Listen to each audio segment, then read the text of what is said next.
Hi, everyone. Let's call it Wellness Wednesday here. I'm Razi Berry, publisher of Naturopathic Doctor News and Review and Natural Path. And today we have a real treat in store for you. For Wellness Wednesday, we're talking with a naturopathic physician that I admire so much. I've had the pleasure of really getting to know her more in this last year. And it is Dr. Nicola Dehlinger. She is in private practice in Durango, Colorado, and sees patients from all over the world in her practice, in her online programs, and also her retreats. So we're going to learn more about what she does, but she has a specific focus with really blending the mind and body towards wellness.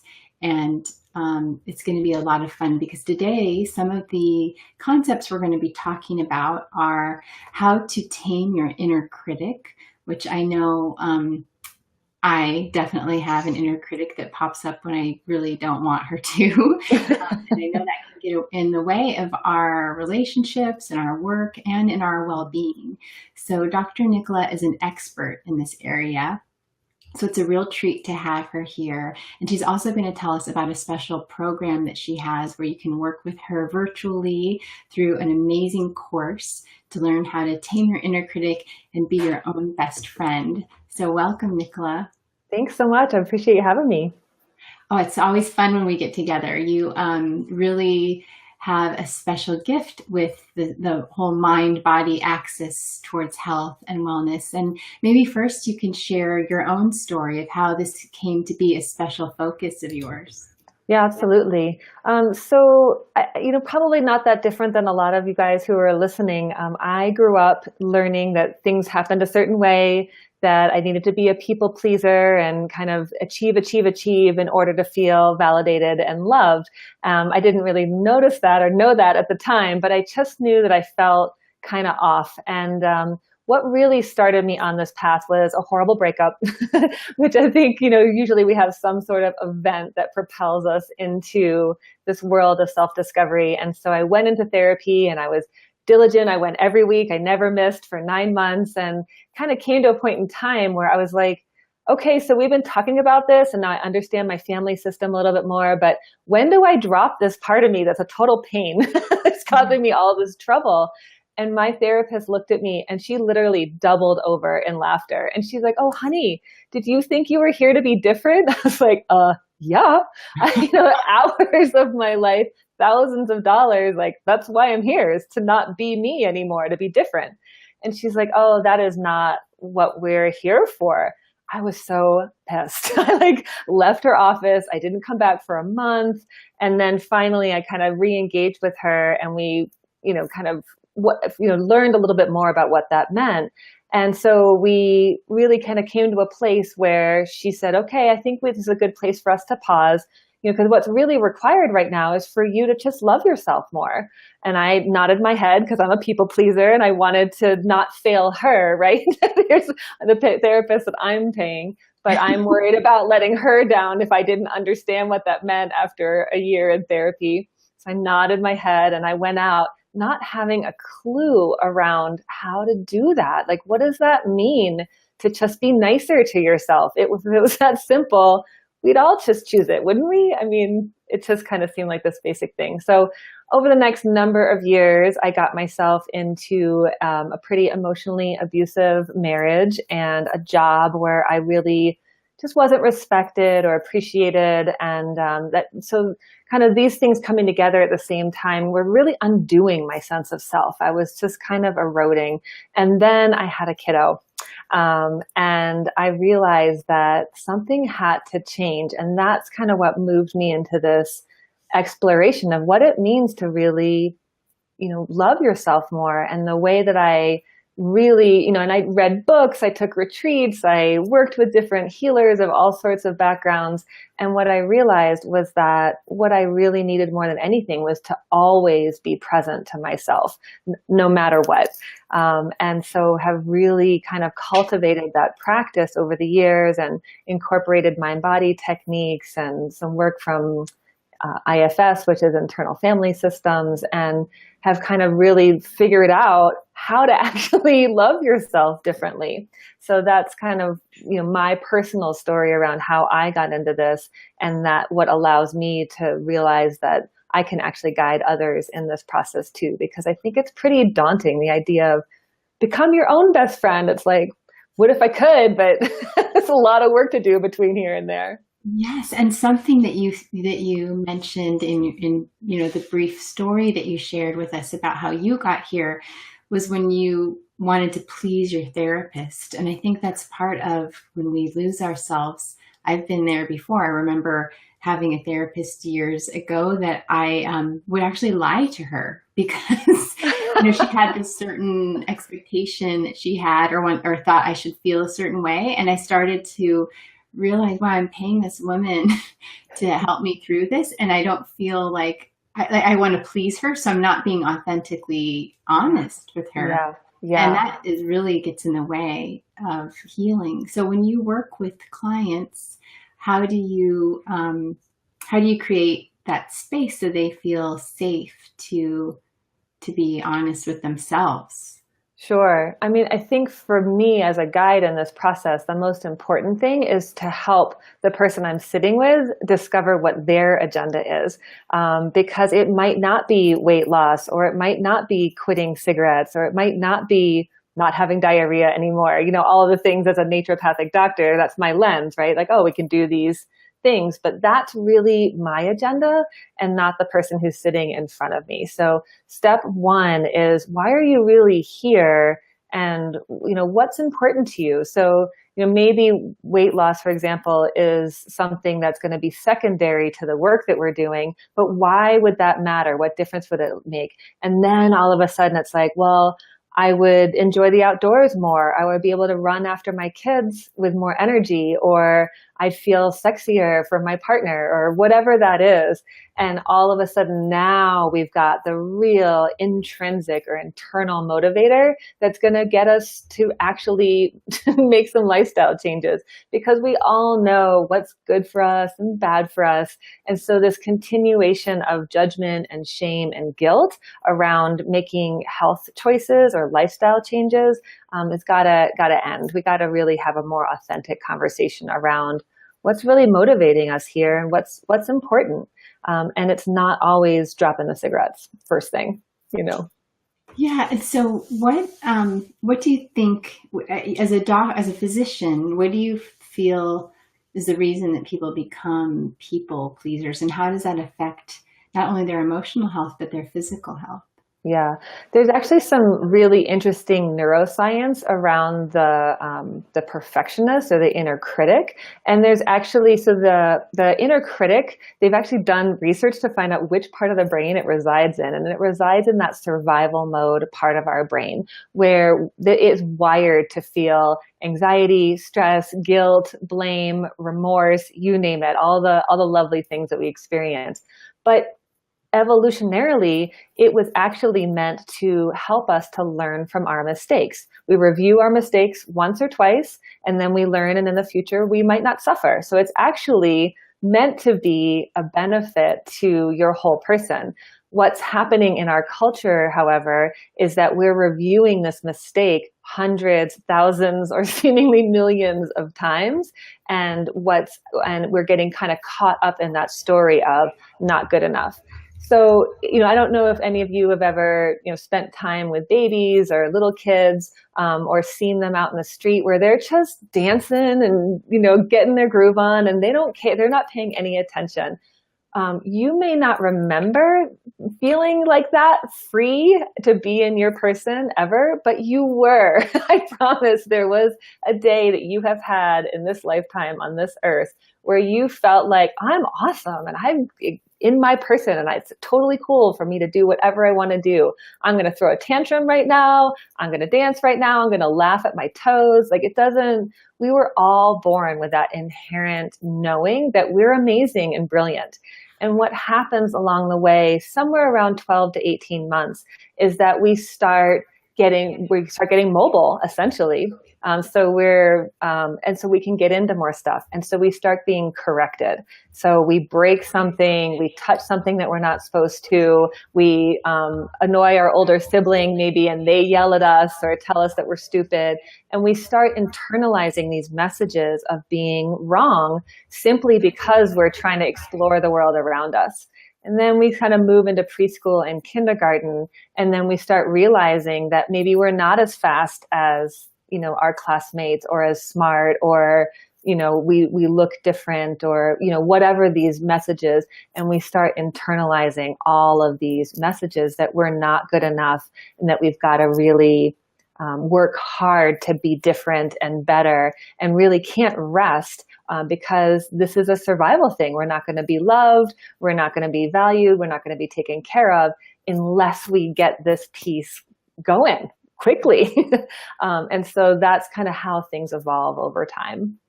It's fascinating the way there's a whole developmental aspect to this. Yeah. And so let me ask you this question. Yeah. So most people, most research will look towards early childhood and early life experiences as a way that trauma affects us, or developing or to be less resilient, for instance, in what we're talking about today, the inner critic. Mm-hmm. How do you feel that later life, as as a physician, as a naturopathic physician, have you seen that instances that happen later in life can develop this as well, or is it always from what happened in childhood? Oh yeah, it can be any experience that we don't, honestly, it sounds so simple, but that we don't fully allow ourselves to presence, that then kind of lodges in our cellular memory. And when, we talk about emotions and cellular memory, I have a lot of people that kind of go blank. But I use the example of, if you learned how to ride a bike and you haven't ridden a bike in 20 years, you could probably pick up a bike and just ride it. You wouldn't have to spend 2 weeks figuring it back out again. And that's cellular memory. And so these patterns and these experiences actually inhabit our cells, and we continue to play them out on some level of our being, energetic, physiological, cellular, and that manifests in all sorts of ways, be it mental distress with anxiety, depression, insomnia, or physiological complaints, headaches, digestive upset, you name it. So it can show up in a lot of ways, and there's a ton of research that supports this idea of a history of trauma. And it doesn't have to be a capital T trauma, like there was this one event or this recurrent event. It could be just small little things that you interpreted as traumatizing. Maybe you had a teacher who was particularly harsh on you, or maybe your mom just didn't love you in the same love language that you receive love in. So that, so it's not that your parents are to blame, or we need to villainize our parents. It's kind of the joke in psychotherapy, like, oh my God, I'm going to talk to my mom. But it's not about blaming them. It's just maybe understanding where the skill set that your parents brought maybe did or didn't match your need. That idea of how we interpret something is so wild and so big. When you get to be, into your adulthood and look back at all sorts of relationships with children, parents, significant others, it's so amazing how two people can be in one relationship, but be in very different relationships. I have no idea what you're talking about. Yeah, it's so true. And that's all based on the lens of our experience and that voice of the inner critic that's telling you, see, he doesn't love you either, or he doesn't think you're a good communicator, or, whatever. And you've been worrying about this, right? And so all of these experiences kind of help to deepen that foundation of doubt. And the louder our critic gets, the more in the way it gets of our own knowing or intuition. And you and I have talked about intuition quite a bit, that's something that everybody has access to, but we just come to doubt it or suppress it because it doesn't have the right answer, around what we should be doing. Yeah, you and I have talked a lot about intuition, and it fits so nicely into the principles of naturopathy, this idea that the body is self-healing, and Yes. that really we just get in its way. And one of the ways we do that is through this idea, or this inner critic, and not being kind to ourselves. And if you've just joined us, I'm Razi Berry, and I'm talking today on Wellness Wednesday with Dr. Nicola Dehlinger. And she is an expert in mind-body medicine, mind-body healing. And she sees patients from all over at her clinic in Durango, Colorado, where she sees them in private practice. She does group and private retreats, and she also has a course that we're going to talk about in a minute. It's really wonderful. It's really a gift to give to yourself with regard to what we're talking about, this inner critic. So thank you so much for joining us. I'd love to hear where you're from. If you have questions for Dr. Nicola, please post them in the comments and we'll do our best. And there's also some information how to find her clinic, Pura Vida Healthcare, and also to download a special gift she has. She has a guide about how to tame your inner critic. It's just a really fun guide. It's beautifully designed. And so be sure to grab it while you can. So Nicola, let's segue from this idea of emotions and cellular memory. Maybe if you could speak to our audience, how does that affect our physical health? And so when you see patients that, most patients that come to a naturopathic physician have been other places first. Yeah. Right? Yes. And so you offer, as you say, a different lens. You look at this in a different way. So how do you look at the way that the self-critic that comes from these past traumas or stored emotions affect your patients physically? Sure.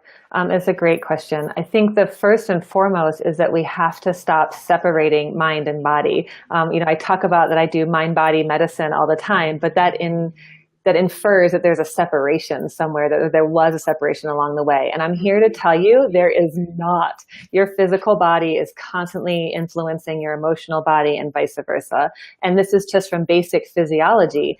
We understand physiology is that there's an energetic shift, and then there's a cellular shift, and then there's a physiological shift. So how you show up in your body makes a huge impact on how you're going to express health, vitality, or a dis-ease. So that's kind of what's going on, just as a foundational piece that it's kind of become a pet peeve of mine, this idea that we need to go to somebody different to address our mental health than we do to address our physical health. And so then, the other piece of this that comes up is that if we're constantly in a worry state of mind, a perfectionist state of mind, we're never enjoying, appreciating ourselves and enjoying the fruits of our own labors, then we're going to be stressed out. We're going to experience that stress response in the body. Now, cortisol, which is the main stress hormone, has two main functions in the body. One is to manage stress, and the other that we forget about is to manage inflammation. So you'll know that if you've been on hydrocortisone or corticosteroids, those are some of our prescriptive powers are the most powerful anti-inflammatories that we have on the market. But when we can step back and realize that evolutionarily, it's more important for cortisol to go down that stress system, because if you've gotten attacked by a saber-toothed tiger, it doesn't matter if you've got a bum knee, it's more important to shoot that cortisol down the stress management pathway. And so the more and more we're sending cortisol down that pathway, the less there is to actually support healthy inflammation in the body.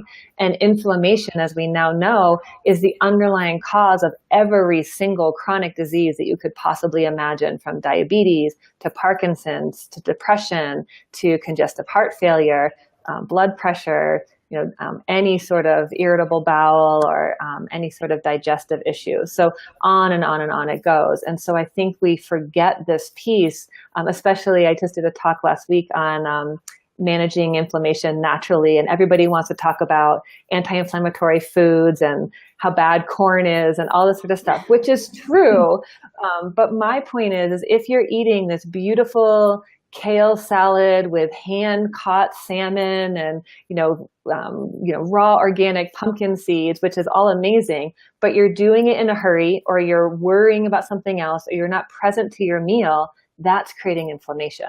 So it's not just so much what you're putting into your system, but the environment, the vessel in which you're receiving that. Mm-hmm. Yeah. So this connection, I like how you state that not really there's not really a separation between mind and body, and it is sort of baffling that you go to two different people to treat your mind and the body, and it's so segmented. So with that, how do you reframe? Because it's probably, I mean, can we ever totally get rid of our inner critic? Or as you have said, how do we learn to work with our inner critic? Yeah, and that's just it. We don't want to get rid of our inner critic. We don't want to not learn from our mistakes or, kind of have wisdom that comes with experience. So it's not about getting rid of your inner critic. It's about understanding that the inner critic is actually on your side when you are in relationship to him or her. And so for most of us, most of you maybe who are hearing me are like, if you knew how nasty she was, you would never ask me to listen to her more. But it's not that you're giving her free rein to have a torrent of abuse and criticisms. It's more about finding out what's the true intention of this critic. And more often than not, the true intention is to have us live our biggest life, to be our most successful person, to get out of a bad situation. That inner critic wants the same thing for you that your highest self wants for you. She or he maybe just has a really kind of warped way of going about it. And once that inner critic realizes, wow, not only are you not getting your desired outcome, but you're actually creating more of what you're trying to avoid, then they're receptive to being in conversation in a different way. So it's actually about building an actual relationship with this part of yourself where there's back and forth dialogue, and the inner critic can pop up and go, do you really want to, go on a second date with that guy? And it's like, oh, thanks, inner critic. That's a really good question. And we can kind of come back in rather than like, whatever the tape may be playing about that second date. What are some common inner criticisms that you find, like patterns that you see with people that maybe show up over and over, just so someone listening might feel like that they're not alone? Yeah, sure. There's no shortage. And no, I have not bugged your brain and listened to these, because when I say some of these, people are like, how did you know that that's exactly what it says? But the biggest pieces are around not being lovable or not being valued. And so it's, I'm so stupid, or I don't deserve to be happy. Of course, I'm blanking on them now. My inner critic is like, oh, see, you're not prepared. But it's just this constant self-doubt around, are you sure you want to make that choice? It's almost like this, you can't be trusted to make your own choices. And so a lot of them are just around, you haven't done enough, you aren't enough. You shouldn't. Oh, this is a big one. This is something I talked to somebody about yesterday. Is this overarching fear that if we were to share our authentic truth with somebody, that they would absolutely reject us. So if you're, let's say, I'm thinking about this woman in particular. So she's getting married this weekend, and her mom has just been really unsupportive. She hasn't oohed and awed over her dress. She hasn't offered to help make anything. Anyway, it goes on and on. And so she's been holding on to this. And she told me she finally, told her mom, hey, enough. I'm getting married. Like, this is how you're supposed to show up. This is how you show me you love me. And she was scared to death. And sure enough, her mom heard her, and now in the month that's passed since she did that, they're super close. Mom's coming to the wedding. She's actually arriving today to help her and show up. And I think that that's a really, really good example of how we are constantly telling ourselves, don't tell somebody your truth. You got to keep it together. You got to present the package in a certain way. Because if they knew what really went on inside your head, they would not love you. Because we feel like we're not worthy. We're not enough. We're not lovable. That's Christina was just sharing some of those comments too. So I think these are the kind of the common themes, and then they can have different heads based on your personality type. But it's amazing to me what can happen. Oh, and the same client was telling me that she's been saying no to some of her clients, and she's cultivating, all of a sudden she's got more referrals than she knows what to do with, because she's cultivating her work to work with people that support her and value her only. She also raised her rates by 20%, which she was really scared to do. So it was this really interesting dialogue around, how showing up as more of you, being more authentic, is actually going to bring in everything that you've ever wanted. But that critic is going to tell you, oh, no, like, don't do that. Don't be more authentic. Don't be more of your true you, because bad things are going to happen. Well, and you gave an example a minute ago when you said maybe, should I go on that second date? And with regard to earlier, we're talking about being a people pleaser. Sometimes there's this, like I know one of mine has been often to look away. So like create a narrative around something and look away from the truth. So maybe I would just be pleasing this person and going on a second date, even though my authentic self isn't really a good match. I'm not, I'm just kind of making things, these I'm sure have been part of my experience. It's not a current experience I'm doing right now. So if you're listening, no, but it's just this idea of looking away from ourselves, and just looking at what the other person wants. So we will meet, I think this is what you're saying, so we'll meet those needs of, like, we're not feeling lovable, we're not feeling worthy, we're not feeling smart or good enough. Right. And so it's like we play those out in these relationships. Yep. So rather than listen to your intuition of like, this really isn't a fit, we go out with them again, and it's kind of like, oh, we try to make it fit, and like, oh, he was okay with, these 4 traits, and I'm going to just ignore the truth of the other screaming red flag. Or maybe they're not even red flags. Maybe they're just more subtle. But when you choose you say, you know what, actually, it's really important to me that he knows how to fish. And it's like, but your inner critic's like, well, you can't just toss out this guy because he doesn't know how to fish, because he's okay. He's got a job, actually, and you might not get better than that, So we start talking ourselves into and suppressing that intuition. And then that's how we get into yet another bad relationship, or a job that's not a fit, or we stay in a career for a long, long time, or, we just stay in these kind of lower vibrational relationships or situations. Yeah. So we're talking with Dr. Nicola today, Nicola Dehlinger from Durango, Colorado, where she sees patients and clients from all over, does personal and group retreats, and also has a course about this very topic. So Nicola, let's talk about your course. And before you do, I want to invite everyone to come here in the comments and download your free ebook. She's got a beautifully designed ebook about taming your inner critic, learning to love yourself more, and becoming your own best friend. So will you talk about the course you're also offering?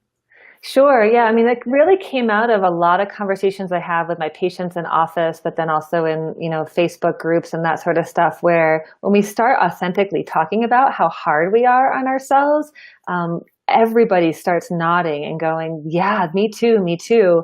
But what do I do about it? So I ended up writing this book about, kind of being in relationship to your inner critic in a different way. And I got literally hundreds of responses saying, thank you so much. This has totally shifted my relationship, even just from reading it, because now, rather than being hooked into the story, we can see that inner critic as just a part of ourselves who may or may not, have a good strategy for getting us what we want. So out of that was born this program of becoming your best friend,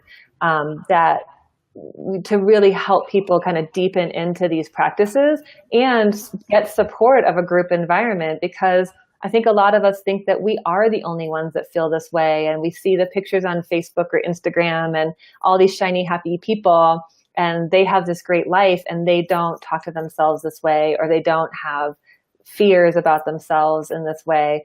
So I really wanted to create a group environment so that we can really support each other as we authentically shift our relationships with these, years long, conversations that are just getting in the way of us really living a life that's turned on, that sparks. And I see that so often, and I think that's really contributing to health issues, not just mental health issues like anxiety and depression, but a lot of other health issues as well. Pain certainly being a big one, digestive issues, cardiac issues, blood sugar issues, where we don't allow ourselves to be nourished by our environment. We keep on pushing ourselves to do what we think we have to do in order to get what we think we want. But really, we're kind of dying inside. That's really sad, but true statement from many people really dying inside, especially with what you talked before towards this cellular memory of these emotional traumas and these cycles that we get stuck in. And sometimes it's like this self-sabotage, and other times we're trying to undo these things, but we just keep getting stuck in a loop. So what are some of the steps in the course that you will walk people through to help them, really be present in themselves and be their authentic selves? Yeah, absolutely. We're going to do this really gentle because I know that a lot of people don't really have a lot of time and space, or think that they don't have a lot of time and space to take care of themselves in the way that they know that they could. And so I've set it up so that it should feel really, really accessible. And so we're going to do one live call a month, and that's where I'll be doing a little bit of teaching. And then I want to create plenty of time and space for each person to talk about their own experience, where they're getting stuck, where they're having successes. And then we'll use each other's experiences as a guide for how to get out of there. Because I guarantee you, if you are feeling a certain way or having a certain experience, somebody else in the group, if not all of us, are going to relate to what you're saying and benefit from hearing about that. So some of the topics we're going to talk about are, unconditional love, which I think is a foreign concept for so many of us. So many of us have grown up learning that there are conditions and parameters that allow us to feel love, and then everything else.